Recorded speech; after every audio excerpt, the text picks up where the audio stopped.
Sue Stockdale, and welcome to the Access to Inspiration podcast, the show where you can gain inspiration from people who may be unlike you. We hope their stories and insights enable you to transcend your day-to-day challenges and reflect on what you are capable of achieving. We'd love your support to help us inspire more people as well.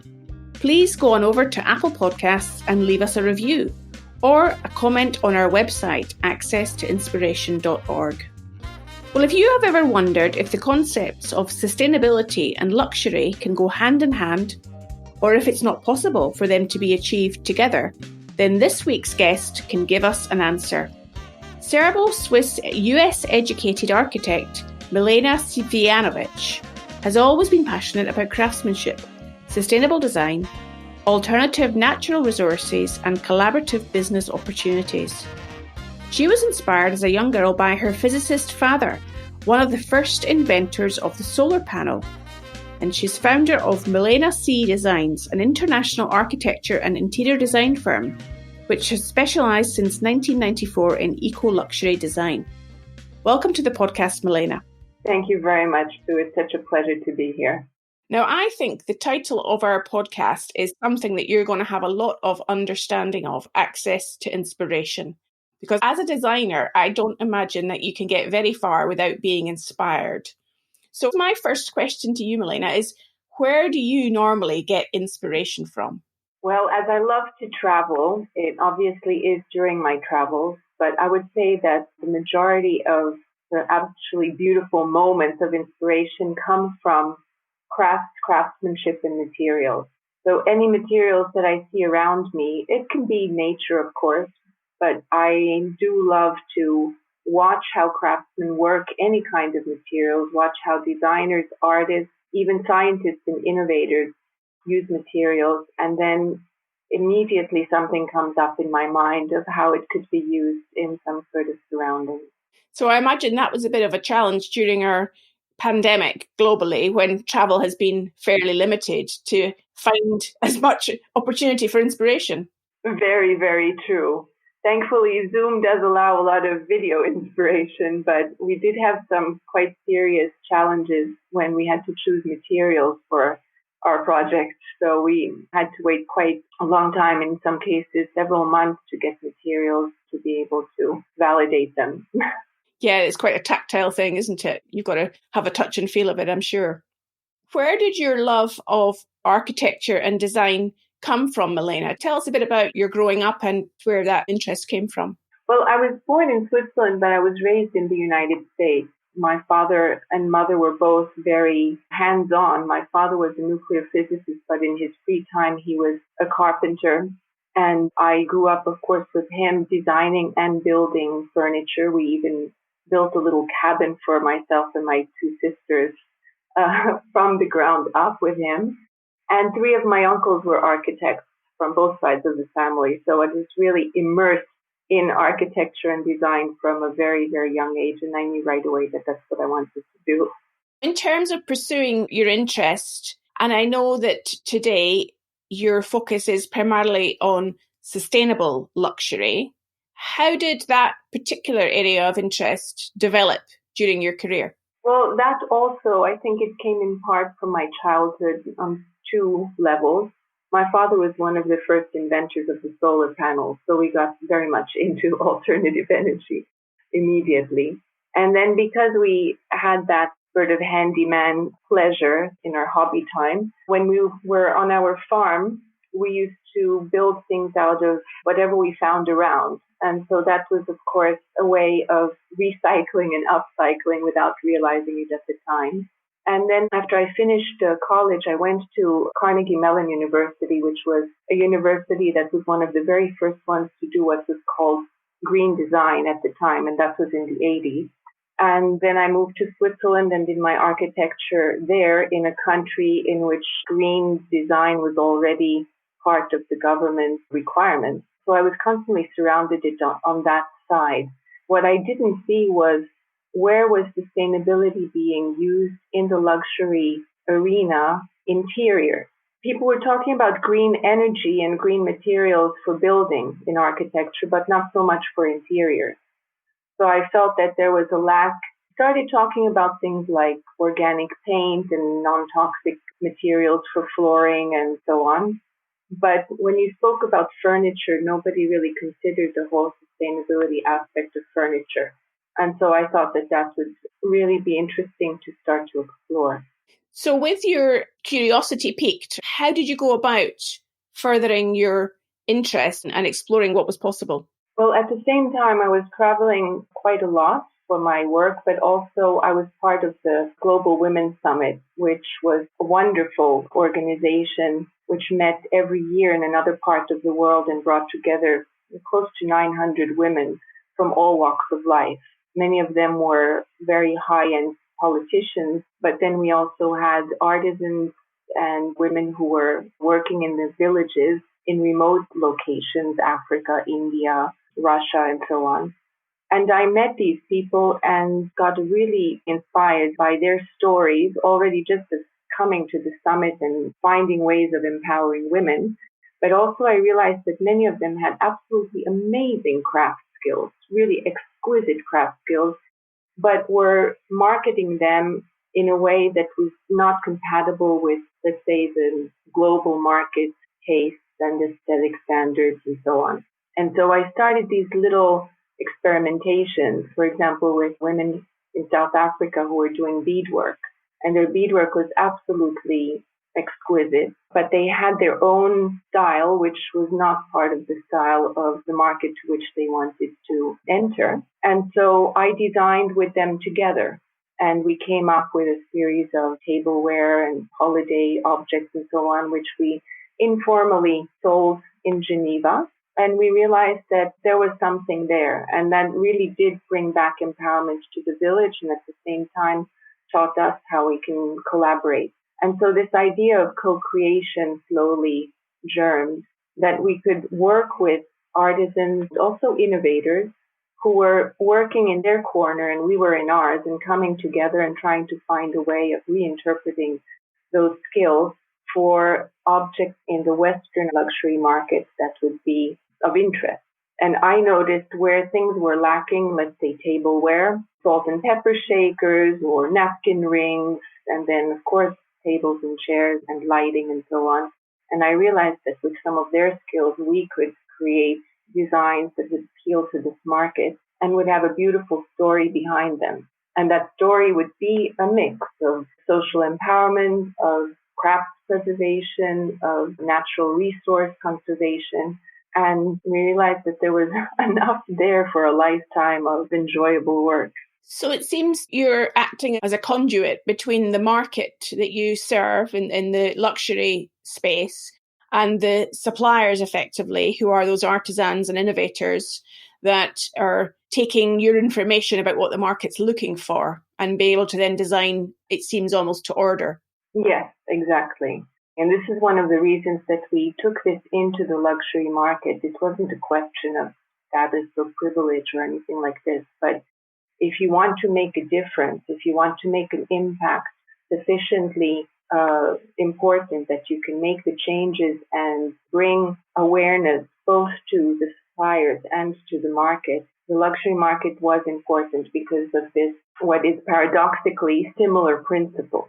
So sustainability and luxury, even though often they're considered to be at odds with each other, they actually do have elements of harmony, which is tradition. They both respect quality, timelessness. They're against the throwaway mentality. It's about authenticity as well. That's the difference between luxury and prestige in a sense. That's an important distinction to make. Yes, it really is. And I think at the beginning, I have to say I had a lot of criticism for going into the luxury market by even people in that field, thinking that I was being prejudicial in a way. And then I was explaining, for example, even with the solar panel originally was extremely expensive because it was a new technology, lots of experimentation, you couldn't do mass production of it. And then it was being put into homes and buildings that had the budget to do so. And thankfully, as a result of that, the whole production system was able to start to work to scale and bring the price down so that now today everyone can put a solar panel on their home. I'm wondering sometimes with the luxury market, is there a reluctance amongst those clients to see some of the items that they have and they're able to tell a story about becoming a bit more widely available to a bigger marketplace? Well, sustainable luxury is a mindset. I think it's the concept that becomes a lifestyle in which the hasty pursuit of change that's prevalent in our society is reinterpreted through an exercise of reusing, reintegrating, and reviving materials and even craft methods. So I don't think that there is that fear there. What we did realize at the beginning, and it's really changing quite quickly, is that the luxury market originally has often the sensation that sustainability is a compromise. It's a compromise in comfort or in function or in aesthetics or in status.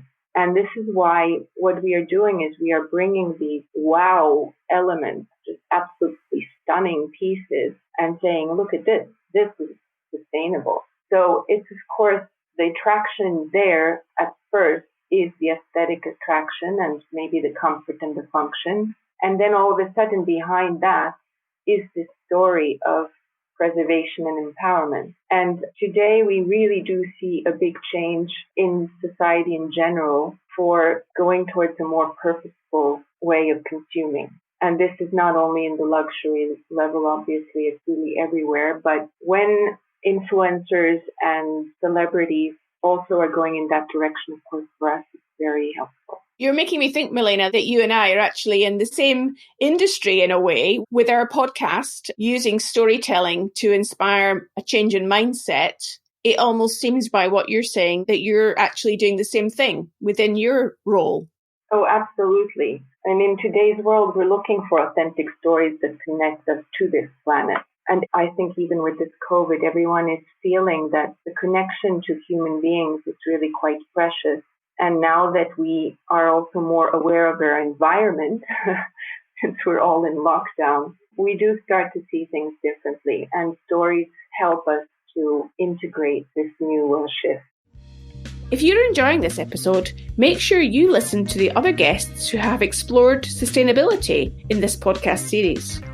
We had dairy farmer Jonathan Cook, who uses regenerative farming techniques to increase biodiversity, and Navi Raju, who explained how the concept of frugal innovation can help society to minimise the resources used for innovation and the development of new products. So tell us more about how you take that inspiration that you see around you from the materials and the designs that you are observing through your travels. How do you translate that into designing a concept for a client? Well, we start off in different ways. Sometimes it's a question of a theme that's related to, let's say, our client is doing a waterfront residence. Then we will consider, for example, working with ocean waste plastic, working with responsibly sourced shells, working with coconut bark, working with algae resins, and so on. And then we go on our sustainability research, discuss with the suppliers that we have in those fields, and look what we can do in terms of feature pieces and materials. So the same thing goes for if a client has a particular desire for an aesthetic look or to even work with philanthropic organizations. For example, one of our opportunities, let's say you would like to do a nursery that you give as a gift for your grandchild about to be born. Instead of just having a beautiful nursery, you can turn it into a legacy as well. So you might have a photograph from David Yarrow of baby lion cubs with their mother, and you know that that print, half of the proceeds are going to lion conservation. And then on the floor, you might have a rug that's very colorful, made from recycled wedding saris by women in India, and you know that by acquiring this rug, you are helping those women have an extra income, and yet the rug is absolutely exquisite. It could be a museum piece, and so on. So we take each surface, each object in the room, and we say, how can we make this special so that when we give this gift to that grandchild, we're also giving back to the planet and its inhabitants. And that makes a beautiful story for everyone. I can imagine that. And thinking about this idea of imagination and thinking without constraint, which is what I'm hearing you being able to do when you're coming up with ideas for your clients. How can those of our listeners that are thinking that perhaps they would like to be more creative and imaginative and utilize that, what would you say to them to be able to further develop their own approach to using their imagination? That's a good question. I think for myself, it's all about co-creation. I can't imagine creating without an interaction with other people. So it's thinking without the borders, cultural borders, and other judgments that we may have. I think an exercise could also be just imagine an object not being that object. So for example, if you have a coconut shell, imagine that you have that coconut shell as wallpaper or as a little box with your jewelry in it, and just see what could be done with that. And in that sense, intercultural exploration is absolutely amazing. What other people see as a functional element, you might see as a decorative element, or what they might see as a throwaway is for you vintage. It's for you a piece of, I don't know, as we know, the fishing nets are being thrown away now, and yet they are becoming absolutely amazing new textiles that are used by people like Dolce & Gabbana and Yves Saint Laurent. So there's always this exploration of materials. I always begin with materials and say, all right, this material, what if it were used for something else? So maybe the question for people to be considering is, what else, how else could my throwaway item be used? How else could it be used? What it could be used for? So the exploration of some further questions can further that imagination too. Yes, one of the most exciting elements of sustainable luxury is what we call upcycling. Upcycling means taking a product at the end of its life and turning it into something that is worth more than what it was originally. So, for example, plastic bottles that do become suddenly designer tables or lighting. And that therefore requires a degree of imagination to be able to do that. It does. And we are lucky today to have internet where we can go and see what is being done. So I would suggest and highly recommend to people to take a look, even just Googling upcycling of materials, because there are artists, you can even find them now in galleries, artisans who have done absolutely amazing things. There's an English artist, his name is Neil Brody, and he made a beautiful, beautiful dining table, I think also a bench, from ocean waste plastic. It took him months and months and months of experimentation to get it just right. And in the end, he won a design award with it, and it's a piece which we also want to put into a yacht project. Sounds amazing. I'd like you to think about the future. Where do you think the future of design and sustainable luxury is heading? Design and architecture right now are in an amazing position because they're following the trend of artificial intelligence, deep learning, climate control, biomimicry, which are all actually learning from nature and learning from each other and from our experiences. And this is being integrated into architecture and design in such a way that we feel that we're evolving towards something which will be more respectful to the planet, which is absolutely necessary, obviously, and which will help us live better lives. And I'm a strong believer in the study of nature, which biomimicry is about, and also the explorations in algae, bamboo, vegetal resins, 3D printing, and this upcycling, in which we can find building materials and we can get a lot of design inspiration, and all of us together can evolve through this architecture. So finally, Milena, how can people find out more about you and what you do? Well, they can take a look at Milena C Designs on the internet, and we are launching our new venture, which is called Nomad Essence, which will be this beautiful platform of design and gift giving through the sustainable luxury lifestyle. And we hope to be telling many stories of suppliers, craftsmen, innovators, artists who are making a positive difference through glamorous design. That sounds amazing. It's been lovely to talk to you today, Milena. You've inspired me to be a bit more creative myself just from talking to you. So thank you for your time today. It was such a pleasure, and thank you very much for having me, Sue. It was great to speak to Milena to learn about how we can change our mindset to look at different uses for materials, and that sustainability and luxury can be done at the same time. We'd appreciate your support in helping us to spread the word about the podcast. So please just tell one other person about it, as we value every new listener that we get. Or you can leave us a review on Apple Podcasts. We'd love to hear from you. We're also setting up a listeners panel recorded discussion where you can talk with other listeners about what you've gleaned from these podcasts and what they have caused you to think or do differently.